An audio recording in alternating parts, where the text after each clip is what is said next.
মরতে আসছি, আমরা মরেই যাব, নয়তো আমরা মেরে যাব। আমরা যদি একটা মেধা পড়ে আমরা 10টা কোটা গিলে খাবো, গিলে খাবো মানে গিলে খাবো। ছাত্রলীগের সাথে আমি ব্যক্তিগতভাবে কোনো ধরনের কোনো কিছুতে জড়াতে চাই না, কারণ তারাও এমন অনেক ছাত্রলীগের মেয়েরা আছে আমার হলে যাদের ফ্যামিলি জানে না তারা ছাত্রলীগ করে, তারা শুধু জানে ছাত্রলীগ তাদেরকে একটা সিট দিচ্ছে, তারা সেটাতে থাকছে। এই মেয়েগুলাকে আমরা যদি আক্রমণ করি ওদের বাবা আমার বুক খালি হবে, ওরা আমাদেরকে আক্রমণ করলে আমাদের বাবা আমার বুক খালি হবে। সরকারের কিচ্ছু হবে না, সরকারের কখনো কিচ্ছুই হয় না এই দেশে।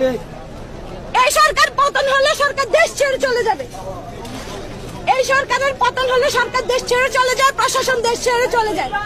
মরে কে? সাধারণ শিক্ষার্থী। আমরা মরতে আসছি, আমরা মরেই যাব, নয়তো আমরা মেরে যাব। আমরা যদি একটা মেধা পড়ে আমরা 10টা কোটা গিলে খাবো, গিলে খাবো মানে গিলে খাবো। আর ফিসাবিলিল্লাহ, আল্লাহর ধরা এত সুন্দর, ছাত্রলীগরা যেভাবে ধরছে না, আমরা তো ছিলাম মুসিলা। দেশও ধরবে, দেশ ধরবে, এত সহজ না। হারাম হারাম খেয়ে সহ্য করা এত সহজ না।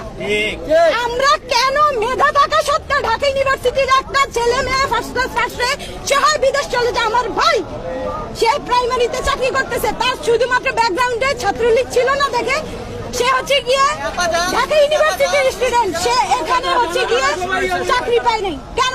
আমাদেরকে আমাদেরটা করতে দেন, আপনারা আপনাদের নিয়ে থাকেন, আপনাদের গদির প্রতি আমাদের কোনো লোভ নেই। আমাদের কাহিনী, আমাদের কোটা নিয়ে, আমাদের স্বাধীনতা নিয়ে, আমাদের সচ্ছলতা নিয়ে আমরা এত পরে কি করব?